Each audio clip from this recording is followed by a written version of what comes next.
Le premier point qui réfute l'idée selon laquelle Genèse 9 enseigne que les Noirs sont sous le coup d'une malédiction a déjà été mentionné. La race ou la couleur de peau n'est mentionnée nulle part dans ce chapitre.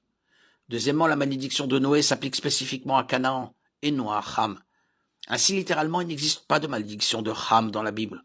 Canaan et non Ham devaient devenir l'esclave de ses frères. De nombreux descendants de Ham n'ont jamais été esclaves. Par exemple, les Égyptiens enfants de Ham ont passé la plus grande partie de leurs histoires dans une position supérieure à celle d'Israël, enfant de Sem. Troisièmement, les termes hébreux utilisés dans Genèse 9, 25-27 se trouvent souvent dans des contextes suggérant l'infériorité, mais pas le travail forcé en soi.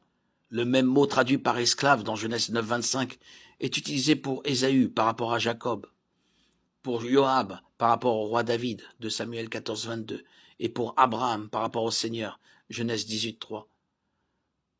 Dans aucun de ces cas, le mot ne sous-entend qu'il s'agit d'esclaves au sens propre.